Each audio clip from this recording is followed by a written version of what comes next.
So hey everyone, welcome to textbook super coaching. तर विद्यार्थी मित्र आणि मैत्रिणींनो, आज आपण राज्यसेवा मुख्य परीक्षेच्या दृष्टिकोनातून जो GS3 पेपर आहे, सामान्य अध्ययन 3, याचा जो सिलेबस आहे तो सिलेबस आज आपण पूर्णपणे कम्प्लिटली डिकोड करणार आहोत. तर हा सिलेबस तुम्हाला कम्प्लिटली मी तुम्हाला अंडरस्टँडिंग या सिलेबसचं करून देणार आहे आणि याच्यामध्ये जे जे कोणते सब्जेक्ट्स आहेत त्याच्यावरती UPSCचा जो ट्रेंड आहे, म्हणजे पाठीमागच्या 4 वर्षांमध्ये UPSCनं या GS3 मधले जे वेगवेगळे सब्जेक्ट आहेत त्याला कुठल्या म्हणजे कशा प्रकारचं वेटेज दिलेलं आहे, किती क्वेश्चन्स त्याच्यावरती विचारलेले आहेत, हे पण मी तुम्हाला पूर्णपणे सांगणार आहे. राईट. सो हे लेक्चर सुरू करण्याअगोदर आणि सगळ्यात महत्त्वाचं एवढंच नाही तर ही सिलेबस डिकोडिंग तर आपण करणारच आहोत, पण त्याच्याबरोबर याच्यासाठी तुम्हाला कुठले बुक्स वापरायचे ते पण मी तुम्हाला सांगणार आहे.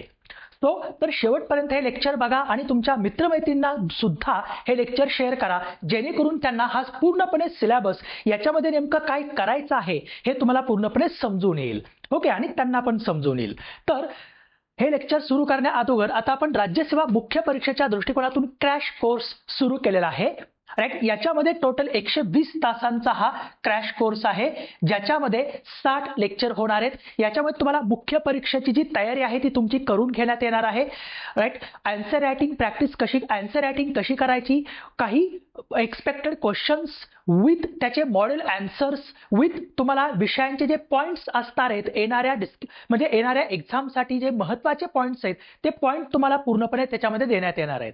राईट. तर ही बॅच फक्त 1499 रुपयाला आहे आणि याच्यामध्ये पण तुम्हाला आणखी डिस्काउंट मिळू शकतो जर तुम्ही किशोर सर नावाचा कोड वापरला तर. आणि दुसरं म्हणजे आपण एक गॅरंटेड सिलेक्शन प्रोग्राम सुरू केलेला आहे राज्यसेवा 2026च्या दृष्टिकोनातून. याच्यामध्ये तुम्हाला पूर्व, मुख्य आणि इंटरव्ह्यू पर्यंतची सर्व तयारी करून याच्यामध्ये घेण्यात येणार आहे. आणि सगळ्यात महत्त्वाचं आन्सर रायटिंग प्रॅक्टिसवरती जास्त भर देण्यात येणार आहे. नंतर सिलेबस डिकोडिंग तर आपण करतोच आहे, प्लस सब्जेक्टचं अंडरस्टँडिंग आणि कॉन्सेप्च्युअल क्लॅरिटीवरती जास्त भर देण्यात येणार आहे.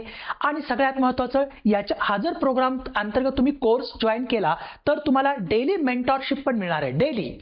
डेली लेक्चर संपल्यानंतर दररोज 4 वाजता मेंटॉर्स तुमचे सगळे डाऊट्स क्लिअर करणार आहेत. आणि एवढंच नाही, जर तुम्ही ऍडमिशन घेतल्यानंतर समजा 2026 ची जी प्रिलिम्स आहे ती तेवढी प्रिलिम्स जरी तुम्ही क्वालिफाय केली तरी तुम्हाला 1 लाख रुपयाचा कॅश प्राइज टेक्स्टबुक देणार आहे. आणि समजा तुम्ही 90% कोर्स हा पूर्णपणे कंप्लीट केला किंवा 100% तुम्ही कोर्स कंप्लीट केला आणि तरी पण चुकून समजा तुमचं सिलेक्शन नंतर झालं नाही तर तुम्हाला तुमची फीस सुद्धा पूर्णपणे रिफंड मिळणार आहे. ओके, तर चला मग आता मी माझा नंबर देतो, त्या नंबरवरती तुम्ही कॉन्टॅक्ट करू शकता. राईट. तुम्हाला डिटेल सगळी याच्याबद्दल माहिती मिळून जाईल. 9409393345 हा माझा नंबर आहे आणि आपल्या ग्रुपमध्ये पण तुम्हाला मी ऍड करेल. तर आता आपण सुरू करू आपल्या सिलेबस डिकोडिंगला. बघा, GS3 पेपर काय आहे तर याच्यामध्ये तंत्रज्ञान, आर्थिक विकास, जैवविविधता, पर्यावरण, सुरक्षा व आपत्ती व्यवस्थापन, महाराष्ट्राच्या काही भारांशासह असं म्हटलेलं आहे. तर याच्यामध्ये आपण काय करणार आहोत, अगोदर आपण आता मी या लेक्चरमध्ये इकॉनॉमिक्स जे आहे पूर्णपणे इकॉनॉमिक्स आणि कृषी म्हणजे आर्थिक विकास जो आहे, इकॉनॉमिक डेव्हलपमेंट आणि ऍग्रिकल्चर जो आहे तो पार्ट पूर्णपणे डिकोड करणार आहे. आणि एवढंच नाही तर आता तुम्हाला याच्यावरती आधी वेटेज मी तुम्हाला सांगणार आहे. बघा, याच्यामध्ये कोणकोणते सगळे सब्जेक्ट येतात. याच्यामध्ये इकॉनॉमी येते, राईट, एन्व्हायरमेंट येतं, नंतर disaster management, science and technology आणि सिक्युरिटी. जर तुम्ही UPSCचा पाठीमागले 4 वर्षाचे क्वेश्चन्स बघितले तर तुम्हाला असं लक्षात येईल UPSCनं GS3 वरती जे 20 क्वेश्चन्स ती विचारते त्या 20 क्वेश्चन्स पैकी दरवर्षी 8 क्वेश्चन्स फक्त इकॉनॉमिक डेव्हलपमेंट वरती विचारलेले आहेत. म्हणजे लक्षात घ्या, इकॉनॉमीला या GS3 पेपरमध्ये जो इकॉनॉमिक डेव्हलपमेंटचा पार्ट आहे ज्याच्यामध्ये कृषी पण येतं तर त्याला एकूण 40% 40% वेटेज दिलेलं आहे. एकूण 40% वेटेज आहे. राईट. 250 मार्कांपैकी जवळपास याच्यामध्ये 100+ मार्कांना फक्त इकॉनॉमिक्स विचारलं जातं. म्हणजे 40% वेटेज आहे, कारण 20 पैकी 8 क्वेश्चन दरवर्षी त्यांनी फक्त इकॉनॉमिक्स वरती विचारलेत. मग बाकी नंतर वेटेज मिळतं ते म्हणजे या 2 सब्जेक्टला, म्हणजे सायन्स अँड टेक्नॉलॉजी आणि इंटरनल सिक्युरिटी या 2 सब्जेक्टला. राईट. तर त्याच्यावरती त्यांनी तीन चार क्वेश्चन्स विचारलेले आहेत, चार क्वेश्चन्स, आणि बाकींवरती दोन तीन क्वेश्चन्स त्यांनी विचारले, जसं की डिझास्टर मॅनेजमेंट असेल किंवा एन्व्हायरमेंट असेल. तर एवढं तुम्हाला लक्षात ठेवायचंय की बाबा इकॉनॉमिक्स जो आहे GS3 मधला त्याला जास्त वेटेज आहे, 40% वेटेज दिलेलं आहे त्यांनी. नंतर एन्व्हायरमेंट जर बघितलं त्याच्यानंतर वेटेज कुणाला आहे, इंडियन सिक्युरिटी आणि सायन्स अँड टेक्नॉलॉजी याला 20% वेटेज दिलेलं आहे, 20% वेटेज. नंतर जो डिझास्टर मॅनेजमेंट आहे याला 12% वेटेज त्यांनी दिलेलं आहे UPSCनं, आणि एन्व्हायरमेंट जो आहे त्याला 8% वेटेज दिलेलं आहे. सो याच वेटेज प्रमाणे कदाचित MPSC सुद्धा काय करू शकते, क्वेश्चन आपल्याला मुख्य परीक्षेमध्ये विचारू शकते. सो आपल्याला काय करायचंय, त्याप्रमाणे या GS3 चा पूर्णपणे अभ्यास करायचा आहे. तर बघा आता आपला पहिला आपण सिलेबस डिकोडिंगला सुरुवात करू. तर आपण काय बघणार आहोत, पहिले 2 मुद्दे यातले बघणार आहेत, भारतीय अर्थव्यवस्था आणि नियोजनाशी संबंधित मुद्दे, साधन संपत्तीचे एकत्रीकरण, वाढ, विकास व रोजगार आणि सर्वसमावेशक वाढ व त्यातून उद्भवणाऱ्या समस्या. तर आता बघा याच्यामध्ये नेमकं MPSC किंवा मुख्य परीक्षेला काय अपेक्षित आहे. तर आता बघा याच्यामध्ये सगळे पॉइंट्स मी काढलेले आहेत. जसं नियोजनावरती बोलायचं म्हणलं तर नियोजनाचा अर्थ, नंतर सगळ्यात महत्त्वाचं नियोजनाचा इतिहास, भारतीय नियोजन जे सुरू झालेले 1934 पासून आणि स्वातंत्र्यानंतर 1950 ला नियोजन आयोगाची स्थापना झाली आणि तिथून पुढे भारताचं नियोजन हे सुरू झालेलं आहे. मग ते सुरुवातीला आदेशात्मक होतं, नंतर ते 1980च्या दरम्यान सूचनात्मक झालं, राईट. नंतर ते संरचनात्मक नियोजनाला सुरुवात केलेली आहे 1992 नंतर, राईट. सूचनात्मक आणि संरचनात्मक नियोजन. तर आदेशात्मक विरुद्ध सूचनात्मक विरुद्ध संरचनात्मक नियोजन तुम्हाला कंपॅरेटिव्हली त्याचा अभ्यास करायचा आहे. नंतर आर्थिक विकासासाठी नियोजनाची गरज नेमकी का पडली भारताला, राईट. नंतर आपण केंद्रीय नियोजन आणि प्रादेशिक नियोजन आपण कुणाकुणाकडून घेतलं, रशियाकडून आणि US कडून आपण घेतलेलं आहे. रशियाकडून केंद्रीय नियोजन तर प्रादेशिक नियोजन आपण US कडून घेतलेलं आहे. ही विकासासाठी नियोजनाची गरज का पडली. नंतर नियोजनाची उद्दिष्टे काय आहेत, भारतीय नियोजनाचे यश आणि अपयश हे तुम्हाला पूर्णपणे अभ्यासायचंय. भारतातील नियोजनाच्या त्रुटी नेमक्या कोणकोणत्या आहेत नियोजनामध्ये. नंतर नीती आयोग विरुद्ध योजना आयोग, राईट. याचा कंपॅरेटिव्ह अभ्यास करायचा आहे.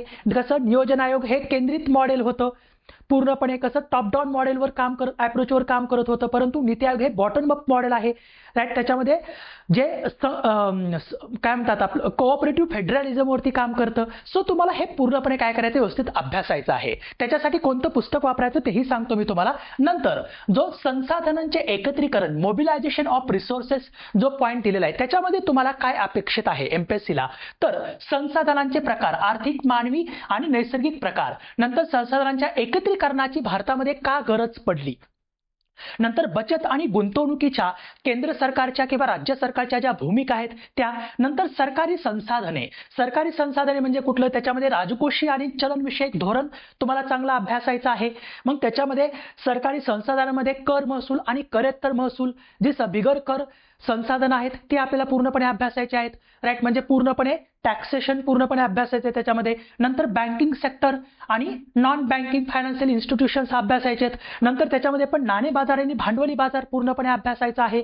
नंतर बाह्य स्रोतांमध्ये थेट परकीय गुंतवणूक असेल, नंतर FII असेल की फॉरेन इन्स्टिट्यूशनल इन्व्हेस्टर्स असतील, नंतर परकीय विकास सहाय्य असेल, हे पूर्णपणे आपल्याला परकीय व्यापार आणि व्यवहार तोलामध्ये पूर्णपणे अभ्यासायचं आहे. सार्वजनिक कर्ज आणि सार्वजनिक कर्जाचं व्यवस्थापन गव्हर्नमेंट कसं करतं आणि या संसाधनांच्या एकत्रीकरणामध्ये आव्हाने आणि उपाय काय आहेत हे तुम्हाला आपल्याला पूर्णपणे याच्यामध्ये अभ्यासायचं आहे. नंतर ग्रोथ आणि डेव्हलपमेंट, आर्थिक वाढ आणि आर्थिक विकास हा एक मुद्दा त्याच्यामध्ये दिलेला आहे. तर आर्थिक वाढ आणि आर्थिक विकास याच्यामधला तुम्हाला काय करायचं आहे, डिफरन्स अभ्यासायचा आहे. याच्यामध्ये नेमका फरक काय आहे, वाढ आणि विकासाचा अर्थ काय आहे, नंतर त्याच्यामध्ये फरक काय आहे, वाढ आणि विकासाचं मापन कसं केलं जायचं, त्याचे निर्देशक कोणते आणि त्याचे परिणाम कोणते आहेत. आता तुम्हाला उदाहरणार्थ सांगतो की आता समजा तुम्ही मापन करायचे, त्याच्यामध्ये तुम्हाला काय करायचे, मग मानव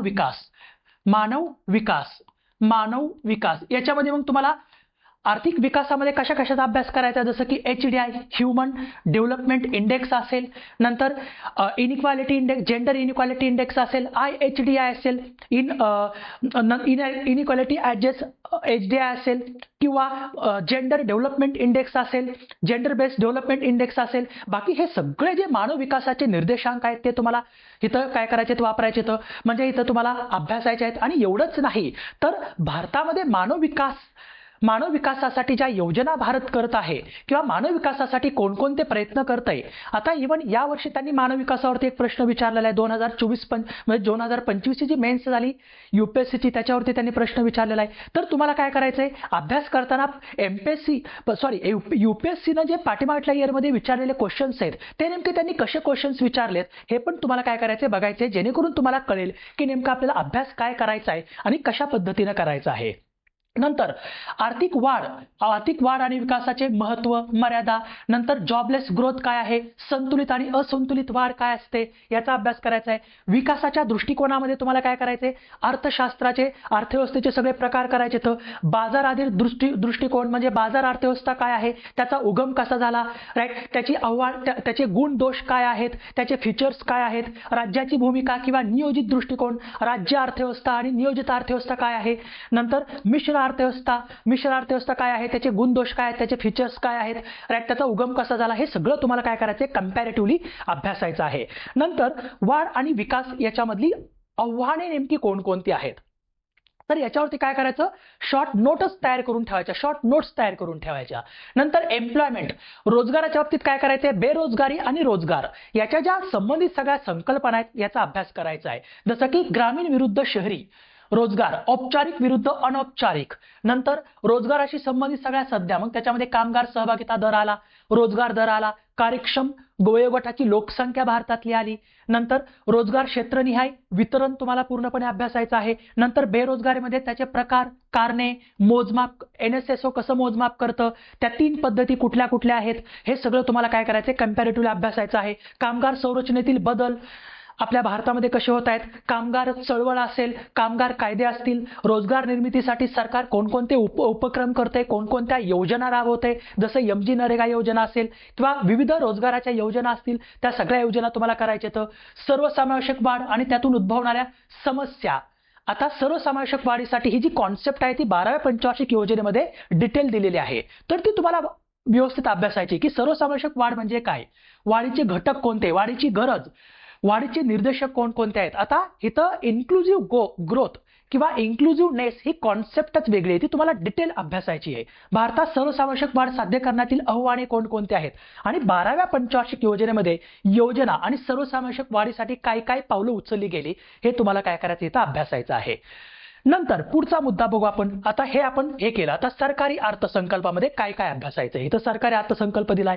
तर सरकारी अंदाजपत्रक आणि अर्थसंकल्प म्हणजे गव्हर्नमेंट बजेटिंग, याच्यामध्ये सरकारी अंदाजपत्रकाची गरज, नंतर अंदाजपत्रकाचे प्रकार, नंतर अंदाजपत्रकाचे घटक पूर्ण करायचे. म्हणजे काय, तर महसुली जमा, महसुली खर्च काय असतो, भांडवली जमा, भांडवली खर्च काय असतो, त्याच्यामधले कॉम्पोनंट्स काय आहेत ते पूर्णपणे अभ्यासायचे. नंतर सरकारच्या तुटी कोणकोणत्या प्रकारच्या आहेत, त्या तुटींचं मोजमाप कसं केलं जातं, नंतर त्या तुटी कमी करण्यासाठी गव्हर्नमेंट कोणकोणती म्हणजे त्याच्यासाठी कोणकोणत्या उपाययोजना राबवतं, जसं की कृषी निर्यात क्षेत्र तयार केलेले असतील, सेस धोरण असेल, ह्या सगळ्या धोरणांचा अभ्यास करायचा आहे. नंतर तूट कमी करण्यासाठी उपाय, राजकोषीय धोरण, फिस्कल पॉलिसी आणि त्याच्या सगळ्यात महत्त्वाची वेगवेगळ्या प्रकारची अंदाजपत्रक, जसं जेंडर बजेटिंग असेल, राईट, हे जेंडर बजेटिंग किंवा साधं बजेटिंग, ह्या सगळ्या गोष्टींचा तुम्हाला अभ्यास करायचा आहे. एकत्रितरित्या सगळ्या तुटींचा अभ्यास करायचा आहे. त्यासाठी गव्हर्नमेंट काय काय पावलं उचलतंय, काय काय त्याच्यासाठी सोल्युशन्स काढत आहे तूट कमी करण्यासाठी. जसं 1990 मध्ये आपल्याकडे आर्थिक संकट आलं होतं, मग त्याच्यातून बाहेर पडण्यासाठी आपण काय केलं, नंतर जे म्हणजे आर्थिक नियोजनासाठी आपण LPG मॉडेल वापरलं. मग ते LPG मॉडेल काय आहे, राईट, त्याचा पूर्णपणे अभ्यास करायचा आहे.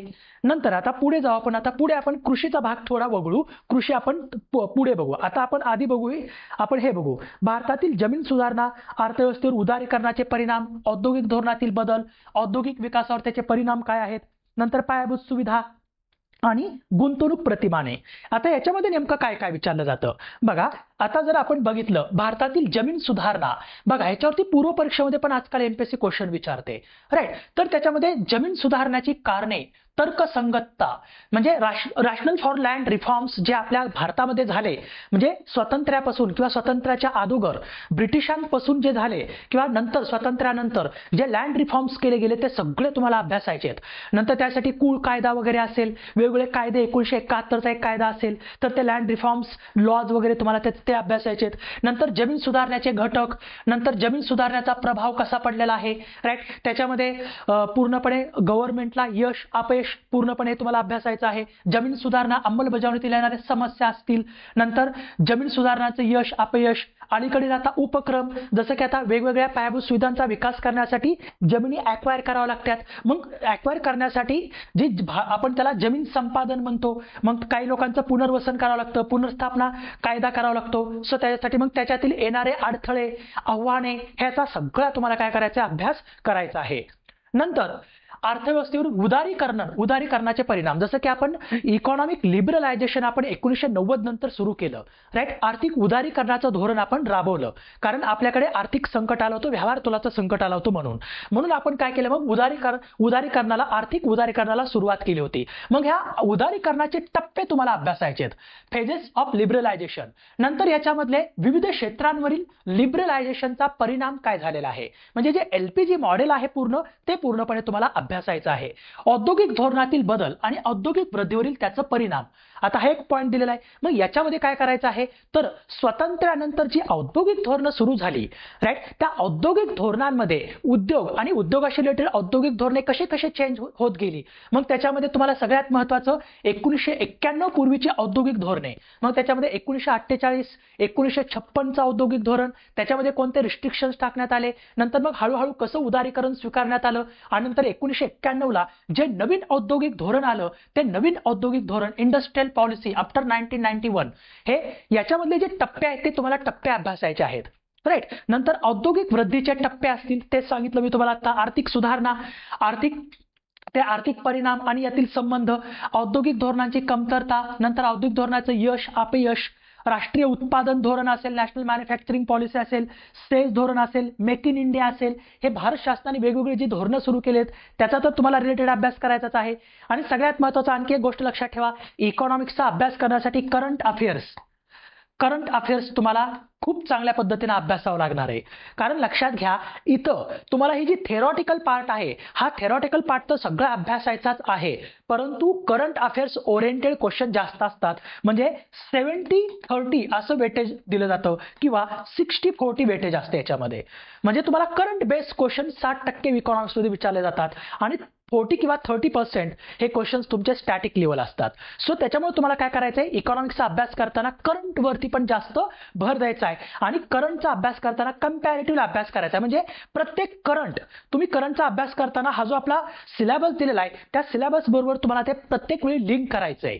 तुम्ही पेपर वाचताना समजा अचानक तुम्हाला आता काय झालं, वॉर सुरू झालं, कुठलं, हे ट्रेड वॉर कुणी सुरू केलं, ग्लोबलायझेशन वर्सेस प्रोटेक्शनिझम ज्याला आपण म्हणतो, डोनाल्ड ट्रम्पनी सुरू केलं होतं. म्हणजे त्यांच्या देशातील नागरिक, रोजगार आणि त्यांच्या देशातल्या उद्योगांना प्रोटेक्ट करण्यासाठी त्यांनी बाहेरच्या देशातील उद्योगांवरती किंवा बाहेरच्या देशाच्या आयात निर्यातीवरती जास्तीत जास्त टॅरिफ लावायला सुरू केलं, म्हणजे ग्लोबलायझेशन वर्सेस प्रोटेक्शनिझम. मग तुम्हाला हे trade war, tariff and non tariff हे बॅरियर्स काय असतात हे तुम्हाला लगेच इकॉनॉमिक्समध्ये तुम्हाला लिंक करता आले पाहिजेत. ओके. नंतर आता पायाभूत सुविधांमध्ये काय दिलं, याच्यामध्ये energy, ports, road, airports, railways, ह्या ज्या सगळ्या सुविधा आहेत ह्या तुम्हाला पूर्णपणे करून घ्यायच्या आहेत. नंतर गुंतवणूक मॉडेल, इन्व्हेस्टमेंट मॉडेलमध्ये तुम्हाला काय काय करायचंय की केंद्र सरकारचं जे इन्व्हेस्टमेंट मॉडेल आहे ते पूर्णपणे अभ्यासायचे. मग त्याच्यामध्ये गुंतवणुकीची गरज काय आहे, गुंतवणुकीची सरकारची साधनं कोणती आहेत, गुंतवणूक मॉडेलचे प्रकार तुम्हाला करायचे. तर देशांतर्गत गुंतवणूक मॉडेल्स असतील, सार्वजनिक गुंतवणूक मॉडेल असेल, खाजगी गुंतवणूक मॉडेल असेल, तिन्ही पण पब्लिक, प्रायव्हेट, डोमेस्टिक सगळं करायचं आहे. सार्वजनिक खाजगी भागीदारी असेल, राईट, पब्लिक प्रायव्हेट पार्टनरशिप याचा अभ्यास करायचा आहे. परकीय गुंतवणूक मॉडेल्स असतील, नंतर थेट परकीय गुंतवणूक एफडीआय असेल, परकीय संस्थात्मक गुंतवणूक एफआयआय असेल, नंतर क्षेत्रनिहाय गुंतवणूक मॉडेल पूर्णपणे तुम्हाला करायचे. तर एवढंच नाही तर विकासामध्ये तुम्हाला वेगवेगळ्या जे तज्ज्ञ आहेत अर्थतज्ज्ञ यांचे मॉडेल्स पण करायचे, जसं की महालनोबिसचं प्रतिमान असेल, नंतर हेरॉड आणि डोमरचं प्रतिमान असेल, गाडगीळ प्रतिमान असेल, राईट. ती वेगवेगळी त्यांची किंवा बाकीची गुंतवणूक मॉडेल्स असतील, हे आपल्याला तुम्हाला अभ्यासायचे आहेत. राईट.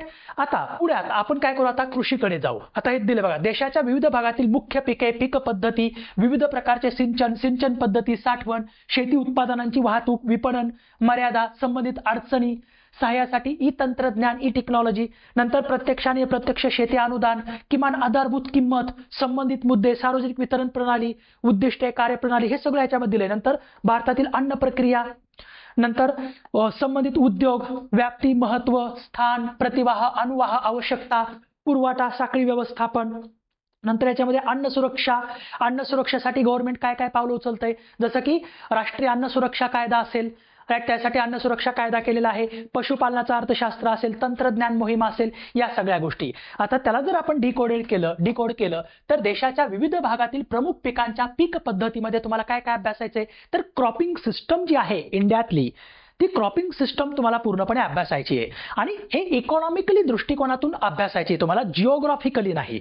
ओके. आता इकॉनॉमिक अर्थशास्त्रीय दृष्टिकोन ठेवायचा आहे. तर पीक पद्धतीचं महत्व असेल, नंतर प्रकार असतील, पीक पद्धतीतील पीक पद्धती ह्या वेगवेगळ्या का असतात याची कारणं असतील, पीक पद्धतीवर प्रभाव करणारे घटक असतील, पीक पद्धतीतील उदयोन्मुख प्रवाह असतील, सध्याच्या पीक पद्धतीतील प्रवाहांचे दीर्घकालीन परिणाम असतील, हे करायचे तुम्हाला सगळं. नंतर विविध प्रकारचे सिंचन आणि सिंचन प्रणालींची साठवण एक मुद्दा दिलेला आहे. मग याच्यामध्ये सिंचनाच्या पद्धती असतील, सिंचनाचे स्त्रोत असतील, नंतर सिंचन प्रणालीची निवड, सिंचनाशी संबंधित ज्या समस्या येतात भारतामध्ये त्या समस्या असतील, पंचवार्षिक योजना अंतर्गत सिंचनाची जी प्रगती केली गेली, कोणकोणत्या योजना सुरू केल्या गेल्या त्याचा अभ्यास करायचा आहे, सिंचनाचे पर्यावरणीय परिणाम असेल, नंतर राष्ट्रीय जल धोरण असेल, त्याची गरज का पडली याचा अभ्यास करायचा आहे. नंतर सिंचन सुधारणा का आवश्यक आहे, त्या आवश्यकतेनुसार आपल्याला त्या गोष्टींचा सर्वसमावेशक सिंचन सुधारणा याचा अभ्यास करायचा आहे. नंतर थेट व अप्रत्यक्ष कृषी अनुदाने, किमान आधारभूत किमतीशी मुद्दे, नंतर पब्लिक डिस्ट्रीब्युशन सिस्टम वगैरे सगळं दिलेलं आहे.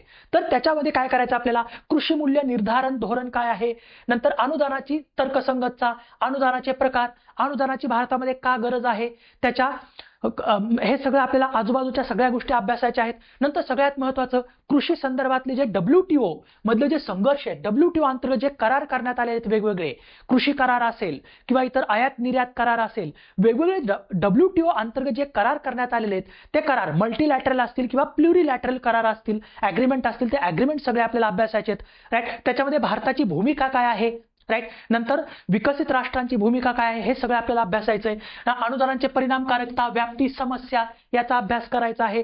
सार्वजनिक वितरण प्रणाली, नंतर जी पब्लिक डिस्ट्रीब्युशन सिस्टम आहे, राईट, त्याच्यामध्ये उद्दिष्ट, कार्यप्रणाली, मर्यादा, पुनर्रचना याचा सगळ्याचा अभ्यास करायचा आहे. मग याच्यामध्ये त्याचं उद्दिष्ट आणि महत्व काय आहे पीडीएस सिस्टमचं. नंतर फेअर प्राइस शॉप्स काय असतात, FCI काय आहे, फूड कॉर्पोरेशन ऑफ इंडियाचा अभ्यास करायचा आहे. रेशन कार्ड, आधार कार्ड लिंकिंग काय आहे, नंतर पीडीएसशी संबंधित समस्या आणि कमतरता कोणकोणत्या आहेत याचा अभ्यास करायचा आहे. पीडीएसची कार्यक्षमता सुधारण्याची गरज असेल, दोष आणि त्रुटी सुधारण्याचे उपाय असतील, उपाययोजना असतील, सरकारने घेतलेले उपाय आणि उपाययोजना कोणकोणतं करत आहे, राईट. त्याच्या अंतर्गत मग पीडीएस सिस्टम थ्रू जे पब्लिक डिस्ट्रीब्युशन थ्रू जे आपलं राष्ट्रीय अन्न सुरक्षा कायदा अंतर्गत काही लोकांना, जे BPL लोक आहेत त्यांना अन्नधान्याचा पुरवठा वगैरे केला जातो, राईट, भारतातली गरिबी कमी करण्यासाठी वगैरे. मग त्यासाठी उपाययोजना कोणकोणतं करते गव्हर्नमेंट त्या आपल्याला बघायच्या आहेत. नंतर त्याच्यामध्ये असणाऱ्या समस्या आपल्याला त्याचा अभ्यास करायचा आहे.